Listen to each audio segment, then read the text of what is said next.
My name is Barb Rinto, and I'm the director of the Women's Center. And I've been doing this kind of work probably for 40 years. I can't believe that. When I was in college in the late 60s, early 70s, it was before birth control was considered legal for single people. I began volunteering as a student, undergrad student, in the health clinic to do interviews with people to help them pick their birth control choice. And just got really involved in reproductive health in college, and from there began to do work, paid professional work in reproductive health in a number of cities. I lived in Atlanta, I lived in West Virginia, I lived in Texas, I lived in Cleveland, Columbus, Akron, Ohio, and then finally moved to Philadelphia and became the associate director of the Planned Parenthood in the Philadelphia area. In all those years that I had been working, I had done policy work, I had done planning for the delivery of services, I had done political work where you try to influence legislators to support reproductive health, lobbying both the legislators, but mainly doing grassroots organizing, working with people in West Virginia or Texas or Ohio to get them to influence their legislators and tell them how important reproductive health was. So I've been doing work around, women's issues, gender and sexuality, all these years. And then I came to Cincinnati, moved to Cincinnati in 1990 to run the Planned Parenthood here, to become the executive director. And it was an interesting time. Some people don't know that the husband and wife who were the founders of the National Right to Life movement, the well-known anti-abortion movement, are from Cincinnati and live in Cincinnati. So moving to Cincinnati to run the Planned Parenthood, you're now in the face of the founders of the National Right to Life. And Cincinnati has always had a strong anti-abortion movement. And so when I moved here, I began to experience what my predecessor had experienced, was lots of demonstrations, lots of picketing of the main center. We had multiple locations, but the main office was where our surgical facility was, and it was the most visible in the community. So I've had sort of a life on the firing line, if you will, dealing with picketers and demonstrations and being in court on trespassing charges against these people. And I support their right to picket and to express their viewpoint. I mean, I think that's the great value of living in a democracy like the United States.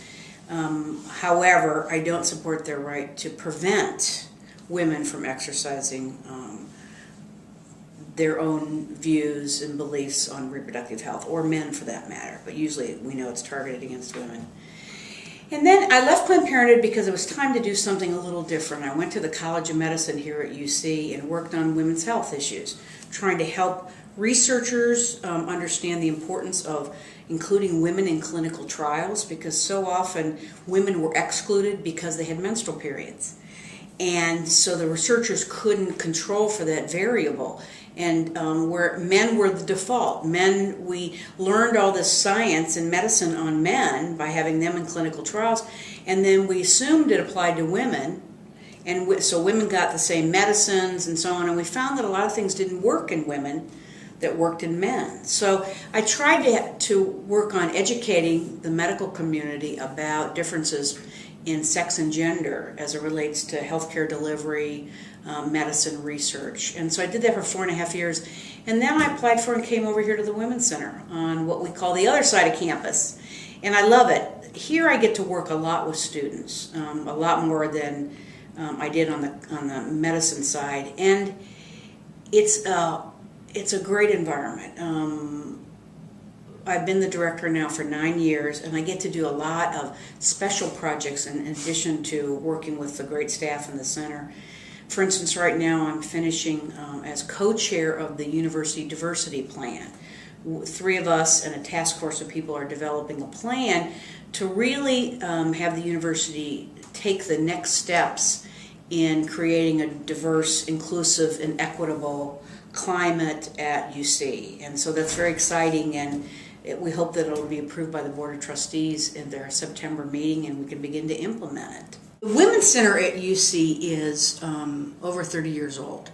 We're one of the oldest continually operating women's centers in the country, and I'm very proud of that. Our purpose is to advocate for women at UC.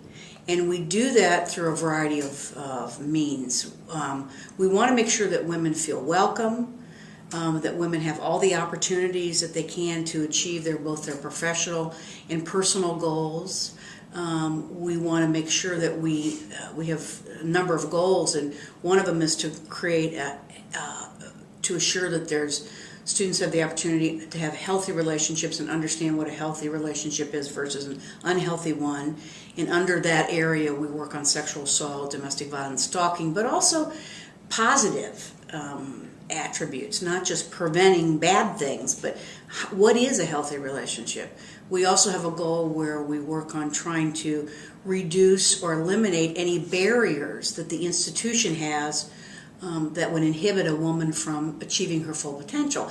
And when I say women too, I mean women of color, I mean non-traditional women students, I mean gay, lesbian, bisexual, transgendered students. I'm talking about really a range of people. I'm just using that broadly. So that there are policies and practices at the university that we might want to change or create new ones so that women really can achieve their full potential.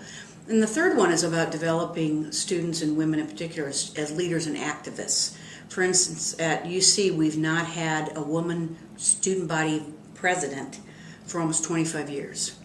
There was a period of time where we had a number of women who ran and were elected, but we haven't for a long time, and it's something that distresses us. You know, we're working on trying to understand why that's happened, but most important, to change it. Because women bring, just like all groups, we bring a unique voice to the table. If we're not there, there's a voice missing. And so we think it's really critical that women be in these traditional, if you will, leadership roles in addition to some of the non-traditional leadership roles. So we do a lot of work around activism and leadership. And I also teach a class in women's studies called Women in Activism. But I think women and other students should come to the Women's Center because, first of all, we're a very warm and open office. We pride ourselves on that. We want to make sure that when students come in, they feel welcome. We see ourselves as a place where students can come and just be, not kind of get out of the hustle and bustle, relax. We have a resource library, we have magazines. You know, where students are welcome to come and eat lunch or just use their computers, relax, whatever. So that's one very important thing. And a place that's small and intimate. It's not sitting in the student union, which is wonderful, but you can be lost.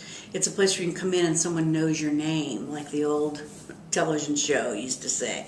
They'll walk and you'll be greeted by name. So, but even more than that, if students want to engage in issues that impact student life, and particularly women and LGBT students, this is a place to come, because we can help connect you either informally through student organizations and the work we do on activism and leadership, or formally through internships with women's studies and in the community, so that you can develop skills that will help you both as a professional but also grow as a person. I know my colleagues have talked about some of the various programs, but we do things like in trying to get women to run for student government, we co-sponsor a program called Elect Her, which is a training program to help women students understand how to run for office, particularly student government, because we believe if they do it and they succeed, or even if they don't succeed, they understand the mechanics of how you do it and why it's so important, and they're likely to run again and maybe even run for office when they get out of college. So we do a program called Elect Her. We do a program in the fall for incoming women students called Connect.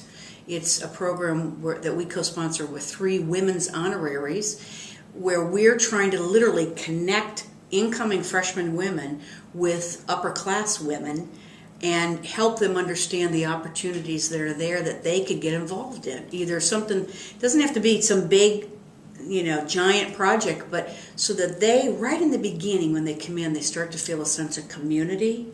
And we hope feminist community, women's community, sense of community and an understanding, and then we pair these upper class women with a group of incoming women. So they have somebody they can go to if they want to, who kind of knows them and is keeping tabs with them. We also do another program, and these are all sort of connected. They're developmental. We try to sort of start from the very beginning when people come into school and go all the way through to graduate women. We do a program called, at the end of your undergraduate years, called Start Smart, and it is a program to help women negotiate their first salary and compensation package, understanding that there's still pay equity disparities in the U.S. Women still don't get paid the same as men, even when they're in comparable jobs. And while that problem has gotten a little better, women on the average still only make 77 cents for every dollar that men make in the same job. So we believe that if we can help educate women and men about pay disparity and then give them the skills to negotiate that first job, that's a critical sort of foundation for their future jobs. If you don't get paid decently or fairly in the first job, over time you fall further behind. I think there are a lot of exciting things that we are talking about in the Women's Center for the future of the Women's Center at UC. One of the things we're really interested in, and so is our president, Gregory Williams, is expanding study abroad. And I think you can do study abroad at home. Someone told this to me one day, and I think it's absolutely true. Those of us who grow up in a certain sort of very isolated or insular neighborhood, just by going in and working in, for instance, the inner city or a Hispanic neighborhood or an Appalachian neighborhood, in effect it's kind of a study abroad because you get to see and understand other cultures in a way you never would have. So I think that's really important, but even more in the traditional sense, we are talking with other programs at UC, including the International Study Abroad program and Women's Studies, to figure out how we can have more opportunities for students to look at women's issues cross-culturally, both in the U.S. and then in other countries. So that's a role that the Women's Center really wants to play in encouraging that and developing that. That's not going to happen next year, but we hope over the next 3 to 4 to 5 years we will start to see more of those programs. Another thing we want to do is we're starting a developmental program in conjunction with Women, Gender, and Sexuality Studies called WILL, that we hope students will engage in or elect to do in their freshman year and go all the way through to graduation, really focusing on they'll be able to get then at least a minor in women's studies, and we're hoping that we may even have a women's house at Stratford that students can choose to live in together, a learning community if you will, but focused on women, gender, and sexuality. So that's a goal that we have as well. So there'll be some co-curricular activities in terms of activism and leadership. There'll be hopefully a housing opportunity, and there'll be, the 4 credit courses. So all of that stuff that we're working on now that I think is very exciting. We're going to continue, of course, to do the work that we do around healthy relationships and prevention of sexual assault, stalking. We're also working more on educating people about sexual harassment. We do a lot of work with faculty and staff as well in trainings around sexual harassment, and we're working right now on helping UC implement a video training for faculty, staff, and we hope students next year that will give them the fundamental understanding that they need to create a positive climate here and to prevent sexual harassment and other forms of harassment. The Women's Center is an important part of UC, and we really hope that students will come find us, but we'll also come find you. We go into the classroom, we teach, we have courses, so look for us on your when you're registering for a class, and consider taking a women's studies class. I think everybody can benefit from that. Whether you're a woman, a man, whether you're black, you're white, gay, straight, it's a really positive and eye-opening process. But we try to have our door open all the time. I tell people we're right next to Starbucks, So if you want to come in and you're dying for a cup of coffee, we'll either make one or we'll take you to Starbucks and get you, because we all live there. So I do hope you'll come in and see us.